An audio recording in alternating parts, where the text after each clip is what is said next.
Rally racing has seen its fair share of unbelievable rally cars over the years. They are capable of driving at insane speeds and full control on gravel, tarmac, snow, and ice. The FIA spends years developing regulations for all of the different World Championship level motorsports. But what happens when they give manufacturers carte blanche with the rules? Regulations require manufacturers to build a minimum number of a car model for it to be used in competition. This number is typically in the thousands, which requires a massive amount of manpower and development to efficiently build that many. For Group B, they were only required to build 200. That small of a number wouldn't require the same investment in mass production, which meant more money could be spent on speed, lightness, and bespoke tech. Between 1983 and 1986, Group B produced some of the most insane race cars ever devised, with nearly 700 horsepower and weighing as little as a ton. Here are the top 5 highest scoring Group B rally cars.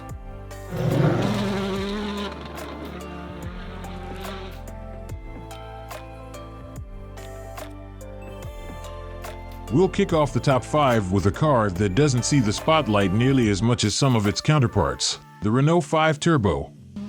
During the 4 years of Group B, it amassed the 5th most points of all the cars.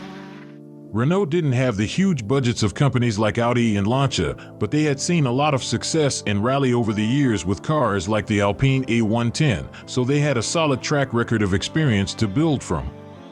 This little car boasted a modest but reliable 360 horsepower that was sent to the rear wheels from the mid-mounted 1.4-liter 4-cylinder turbocharged engine.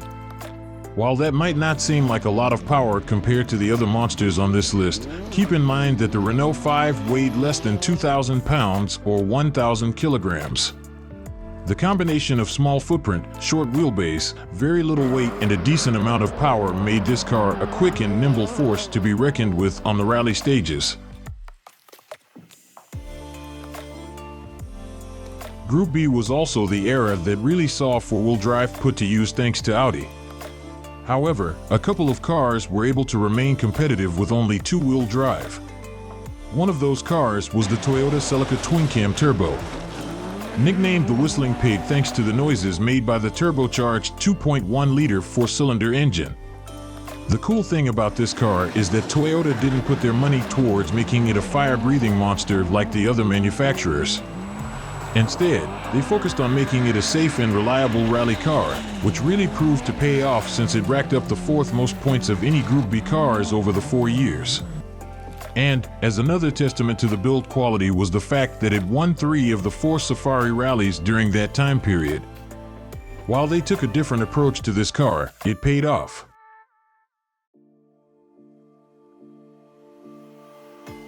The Lancia 037 was at the heart of one of the most amazing rally battles of all time. During the inaugural season of Group B, the rear-wheel drive 037 had an epic no-holds-barred fight with the extremely dominant four-wheel drive Audi Quattro for the 1983 Manufacturers' Championship. That's a story for another time, but if you want to see a fantastic video about it, Jeremy Clarkson did one for the Grand Tour. We'll link it in the description. To sum it up, the two manufacturers fought a neck-and-neck battle through the entire 1983 season, even playing some questionable games with each other along the way. But by the end of it, the Lancia 037 walked away with the title. What makes it even more impressive is the fact that the 037 was rear-wheel drive. In fact, it was the final two-wheel drive car to ever win the championship. It featured a supercharged 2.1-liter 4-cylinder engine mounted in the middle of the car. It was extremely well balanced, and it only weighed a little over a ton. To make this car even better, it's probably the most beautiful and elegant rally car to ever grace the stages. The second most successful Group B car is the only one to win 2 manufacturers' titles during the era, and they were done consecutively in 1985 and 86. The Peugeot 205 Turbo. The road-going 205 was one of the original hot hatches from the 80s, and Peugeot decided that it was a good base for their fire-breathing beast. The 205 featured one of the smallest engines, a 1.8-liter, turbocharged four-cylinder, but that didn't stop them from wringing an unbelievable 550 horsepower out of it. To help keep the car balanced, they moved the engine from the front of the car and put it just behind the driver and co-driver seats. The 205 Turbo is another bit of proof that the French know what they're doing when it comes to building rally cars. Peugeot saw nearly immediate success when its first stage win came on only the second stage it ever raced on. The Peugeot 205 Turbo ended up taking home the final two manufacturers' titles of Group B. Finally, the car that you've all been waiting for, and arguably the most iconic rally car of all time. The legendary Audi Quattro. The Quattro isn't just the greatest of Group B. It's also considered one of the most important rally cars in history because it was the first to use four-wheel drive. These days, that might not seem like anything special, but back in the early 80s, it was groundbreaking technology.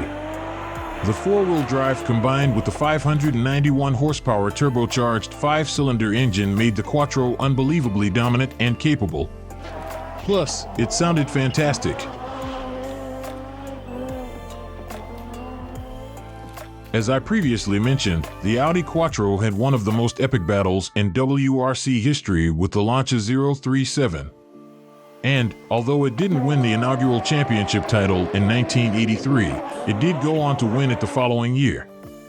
By the end of Group B in 1986, it had gone on to win a total of 1 manufacturer's championship, 2 consecutive drivers' championships, 13 rallies, and racked up a total of 391 points over the 4 years.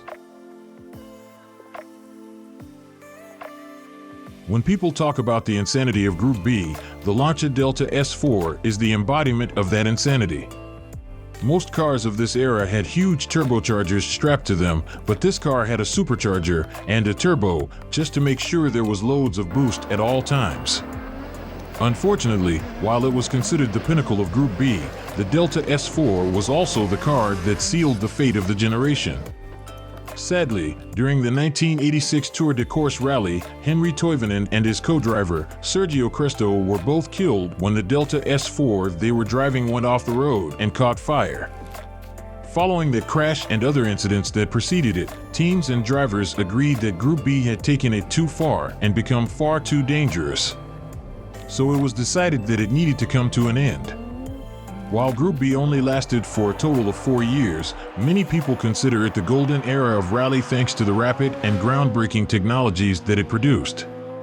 Some argue that Group B cars were the fastest rally cars to this day. One thing is for sure, they were by far the most powerful. We hope you enjoyed this video. If you did, we would be grateful for a like. And don't forget to subscribe to see more videos about the insane motorsport called rally. See y'all in the next one.